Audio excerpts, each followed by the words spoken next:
Welcome into an upset special of the LEX18 High School Sports Zone.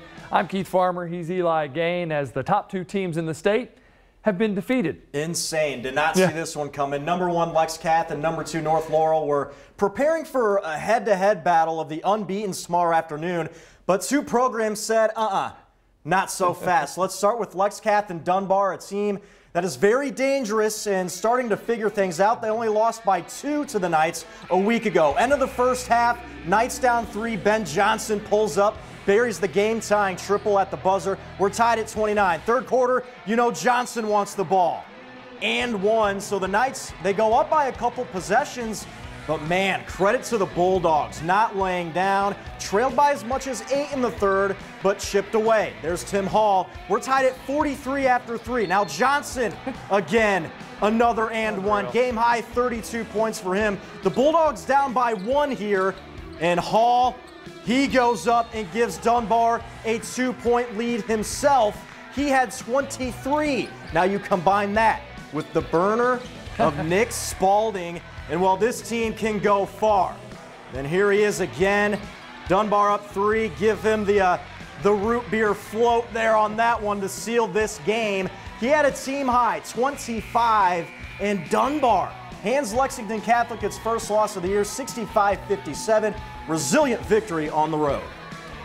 I feel good. You know, we're pretty good. You know, we're pretty good, and we played them tough the last time, so I felt like we had a chance. You know, we just had to execute a few things a little better than we did the first time, and I thought our defense was excellent. You know, to keep them down to that low of points is a big deal, because they're averaging 70-something a game, and they usually have scored 70 or 80. Okay, so North Laurel facing Ashland Blazer. Now remember, the Tomcats ran the table last year before COVID canceled everything. They got some shooters, and you want to talk about an immense shooting performance. My God, look no further than what Ashland did all game. In the first half alone, the Tomcats buried 10 three-pointers. Ran out to a 19-point halftime lead. I couldn't believe it, so you figured they'd cool down at some point. You have Reed Shepherd if you're North Laurel, so if any team can come back, it's them. But not his best game tonight, however. He did have a team-high 34, but he also turned the ball over 10 times. And well, when your opponent makes 15 three-pointers in the game, it's hard to pull off a comeback. Ethan Sellers, 7 of 10 from downtown, had a game-high 37 as the hot shooting Tomcats end North Laurel's perfect season, 86-66. So the tale of the tape is now set. You still have top-ranked Lexington Catholic and second-ranked North Laurel facing off. That'll be at 2 o'clock. We're going to have the highlights and post-game reaction right here on LEX18. Unbelievable. All right, some 11th region rival matchups tonight as well. Frederick Douglass, ranked 10th in the state. Tonight they were at the farm taking on Scott County, and the Broncos last won this one by 17. Second quarter, Deshaun Jackson steal and layup, 2 of his game-high 24. He also had 11 rebounds. Scott County, led by J.Z. Middleton, who hits the 3, finished with 14 points. But look at this play from the Broncos' Tyson Barrett. Coast to coast, and a little reverse lay-in. He added 12 as Frederick Douglass wins this one, 69-55. Great crossing also coming to town, Lexington to take on Bryan Station. Fourth quarter, Miles Moronis gets the ball down low. Wait for it. There he goes. Gets it up and in on the tough shot. 7 points, 6 rebounds. Tamonte Newsom would then step out to hit the 3 from the corner. Defenders would take a double-digit lead. The Warhawks trying to come back late. Great steal, leads to the Carson Walls lay-in.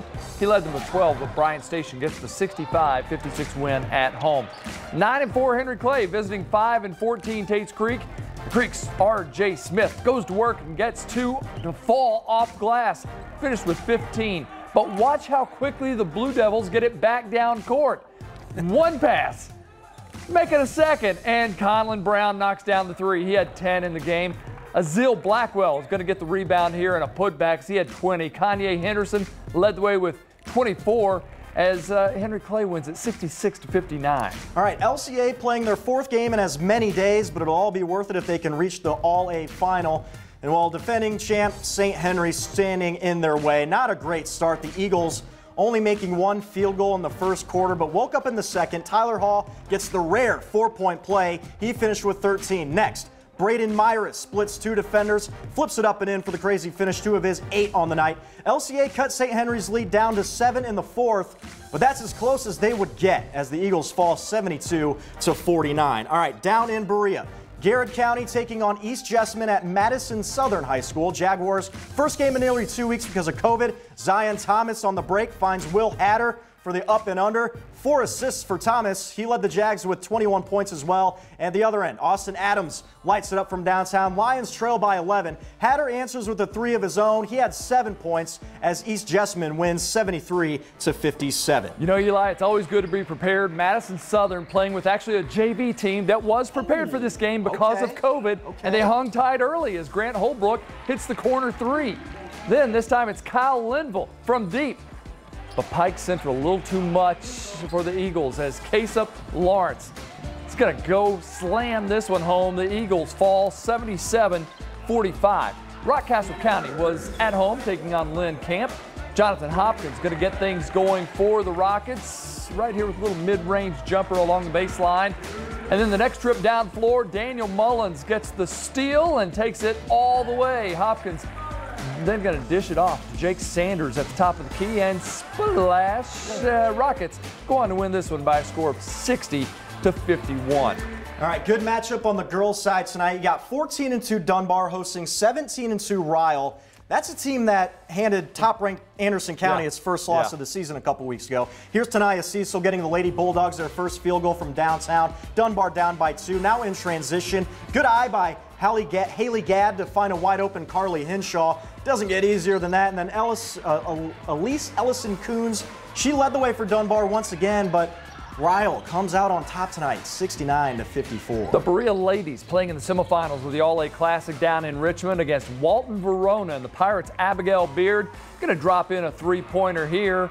And then it's Isis Rogers with a nice move, stop and pop from about 16, 17 feet. But this one all Walton-Verona knocking off Berea 56-18. As always, we hope your favorite team won.